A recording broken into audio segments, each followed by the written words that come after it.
नमस्कार दोस्तों, आप सभी का एक नए चैनल पर एक नए वीडियो में बहुत बहुत स्वागत है। दोस्तों, हमें नया चैनल क्यों बनाना पड़ा है, इसके पीछे रीज़न क्या है, तो दोस्तों सबसे पहले इस वीडियो में यही बात करने वाले हैं कि चैनल बनाने के पीछे का रीज़न क्या है। दोस्तों, हमने सबसे पहला जो चैनल बनाया था उसका नाम था इंडियन स्टॉक का मार्केट। दोस्तों, इस चैनल को हमने बनाया था लगभग 1.5 साल पहले और यहाँ पर लगभग जो सब्सक्राइबर थे वो 10,000 के आसपास सब्सक्राइबर थे और इस पर 2 कम्युनिटी गाइडलाइन स्ट्राइक आई। उसके बाद इस चैनल को यूट्यूब ने रिमूव कर दिया और इस चैनल के रिमूव होने के बाद दोस्तों हमने एक और नया चैनल बनाया जिसका नाम था फंडामेंटल एनालिसिस।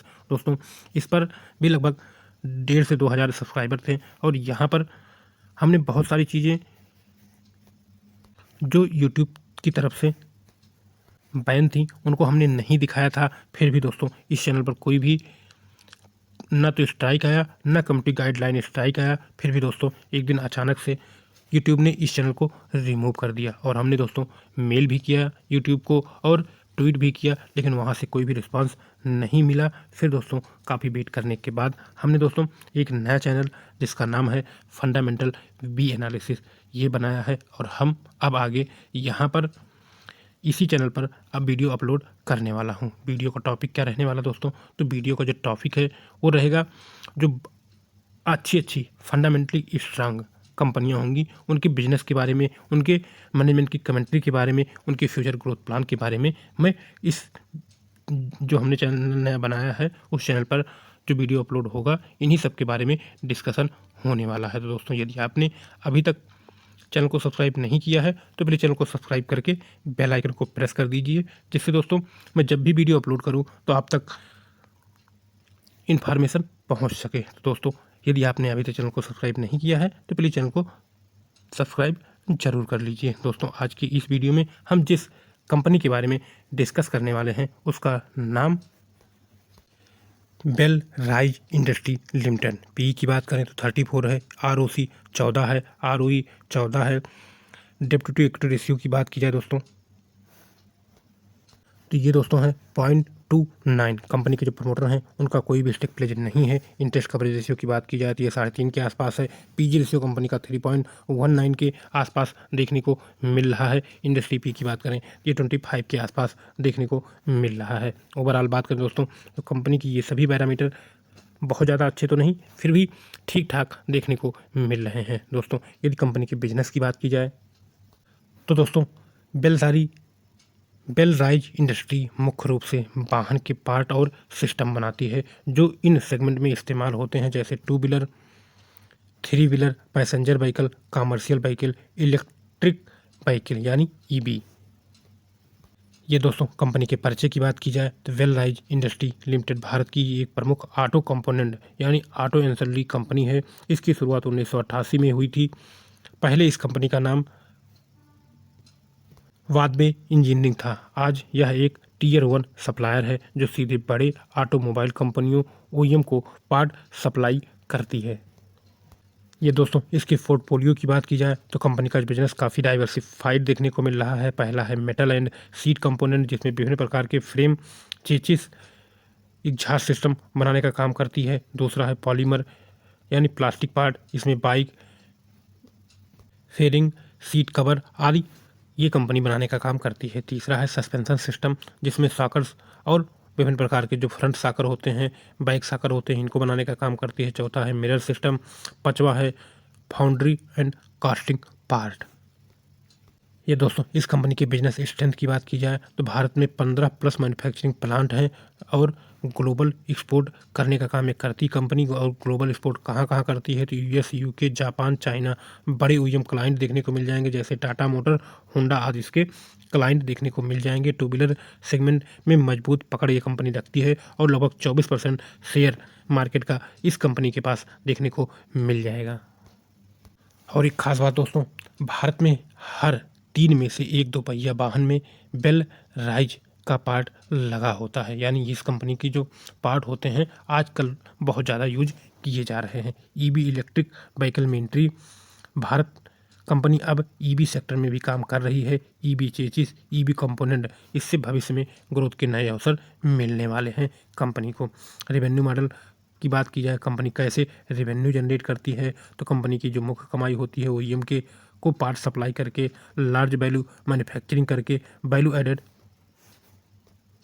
सिस्टम से होती है। जितना ज़्यादा वाहन उत्पादन होगा उतनी ज़्यादा कंपनी की मांग बढ़ेगी। यदि ग्रोथ ड्राइव की बात की जाए तो दोस्तों इंडिया में वाहन बिक्री बढ़ाना इस कंपनी का मुख्य उद्देश्य है। इसके अलावा EV adoption,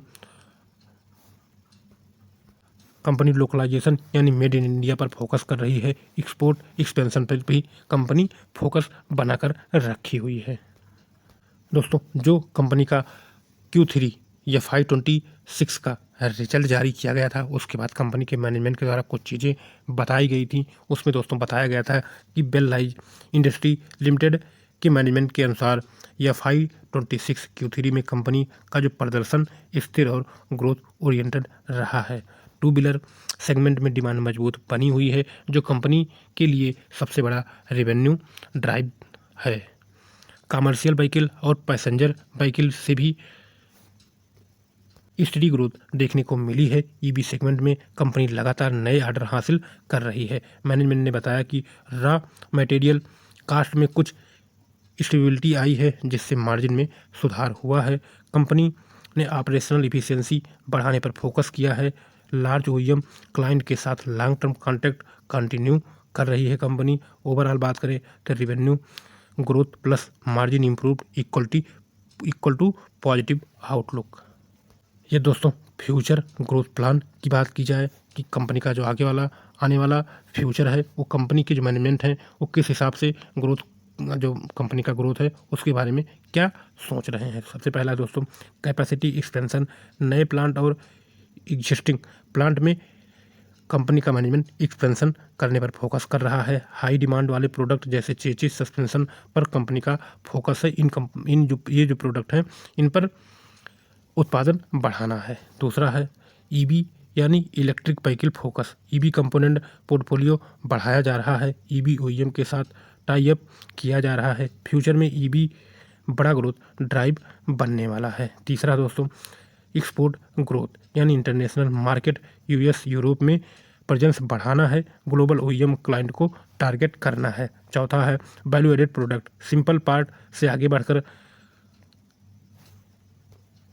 complete system solution provide करना कंपनी का फोकस देखने को मिल रहा है। इससे दोस्तों क्या होगा, इससे मार्जिन इम्प्रूव देखने को मिलेगा। तो दोस्तों ओवरऑल बात की जाए तो कंपनी का जो बिजनेस है वो भी बहुत अच्छा देखने को मिल रहा है। कंपनी के जो मैनेजमेंट के द्वारा बताया गया है कि अभी कंपनी जो प्रदर्शन कर रही है, कंपनी का जो रेवेन्यू देखने को मिल रहा है, कंपनी का जो प्रॉफिट देखने को मिल रहा है वो ठीक ठाक देखने को मिल रहा है। इसके अलावा जो आने वाले समय है, जिस हिसाब से कंपनी के मैनेजमेंट के द्वारा चीज़ें बताई गई हैं उसी हिसाब से सब कुछ होता है, तो आने वाले समय में कंपनी अच्छा खासा ग्रोथ अपने बिजनेस में दिखा सकती है। ये दोस्तों कंपनी के लास्ट क्वार्टर के प्रदर्शन की बात की जाए, दिसंबर 2024 में कंपनी की जो इनकम थी 2167 थी और अभी ये 2341 हो गई है। यानी दिसंबर 2025 में ये बढ़कर 2341 हो गई। कंपनी का जो रेवेन्यू है उसमें ग्रोथ देखने को मिल रही है। ऑपरेटिंग प्रॉफिट की बात की जाए तो 262 से बढ़कर 287 हो गया है। और यदि नेट प्रॉफिट की बात की जाए तो 101 से बढ़कर 122 तक पहुंच चुका है कंपनी का नेट प्रॉफिट। यानी कंपनी का जो बिजनेस है वो अच्छी तरीके से बढ़ रहा है। पीएनएल की बात की जाए तो आप यहाँ देख सकते हैं कि कंपनी का जो इनकम है, कंपनी का इनकम तभी बढ़ेगा दोस्तों जब कंपनी का बिजनेस बढ़ेगा। तो कंपनी का आप बिजनेस इनकम देख सकते हैं कि टीटीएम में अपने ऑल टाइम हाई पर है। यानी कंपनी का जो बिजनेस है वो अच्छी तरीके से बढ़ रहा है। यदि नेट प्रॉफिट की बात करें तो यहाँ पर भी आप देख सकते हैं कि कंपनी बहुत अच्छी तरीके से अपना बिजनेस बढ़ा रही है।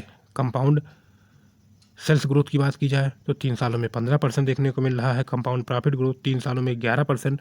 यानी कंपनी लगातार अपना बिजनेस अच्छी तरीके से ग्रोथ कर रही है। यदि कंपनी के बैलेंस शीट की बात की जाए तो रिजर्व कंपनी के पास 4526 करोड़ का है। और यदि बोरिंग की बात करें तो कंपनी के पास जो बोरिंग है वो लगातार कम हो रही है। जहाँ 1 साल पहले कंपनी के पास रिजर्व 2371 था और बोरिंग 2964 थी, यहाँ पर दोस्तों अब उल्टा देखने को मिल रहा है। रिजर्व 4526 का है और बोरिंग सिर्फ और सिर्फ 1418 है। तो अभी कंपनी की जो बैलेंस शीट है उसमें बहुत अच्छा इम्प्रूवमेंट भी देखने को मिल रहा है। यदि शेयर होल्डिंग पैटर्न की बात की जाए तो दोस्तों यहाँ पर आप देख सकते हैं कि कंपनी के जो प्रमोटर हैं उनके पास 66.46% का स्टेक है। लास्ट क्वार्टर में दोस्तों सितंबर 2025 में ये 73.01 था।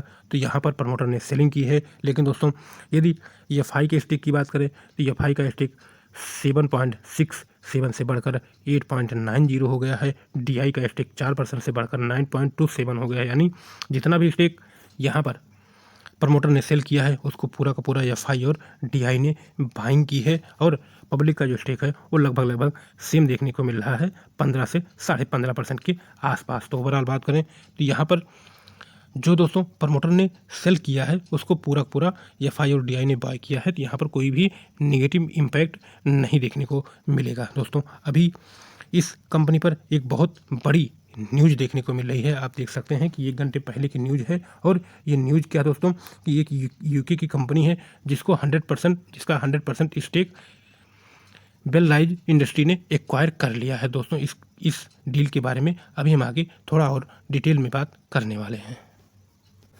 दोस्तों बेल राइज इंडस्ट्री अपनी यूके की सब्सिडरी कंपनी के माध्यम से यूनाइटेड किंगडम की company Chester hall precision engineering का 100% अधिग्रहण कर लिया है। अधिग्रहण का महत्व दोस्तों इस खरीद के साथ बेल लाइज इंडस्ट्री वैश्विक स्तर पर एरोस्पेस यानी विमानन, अंतरिक्ष, स्पेस और रक्षा के क्षेत्रों की इंजीनियरिंग सप्लाई चेन में एक रणनीतिक और महत्वपूर्ण प्रवेश किया है। चेस्ट हॉल कंपनी के बारे में यदि बात करें दोस्तों, यह कंपनी विमान के ढांचे, एरो इंजन के पुर्जे, सैटेलाइट के पार्ट्स बनाने में विशेषज्ञ है। यह दुनिया की कुछ सबसे बड़ी एयरक्राफ्ट और स्पेस कंपनियों के साथ काम करती है। कई महत्वपूर्ण प्रोग्राम के लिए यह कंपनी इकलौती सप्लायर देखने को मिलेगी। वित्तीय या फाइनेंशियल जानकारी की बात की जाए, चेस्ट हॉल की कुल आय रेवेन्यू लगभग 18.5 बिलियन ब्रिटिश पाउंड है।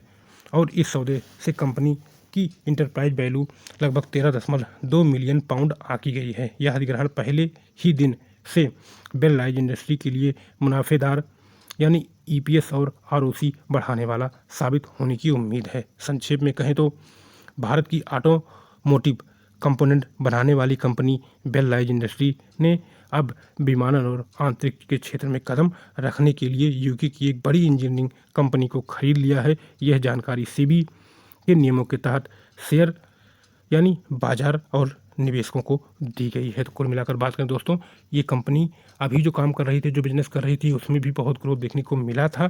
लेकिन अभी हमने एक आपको बताया कि 1 घंटे पहले ये सेबी को जानकारी दी गई है।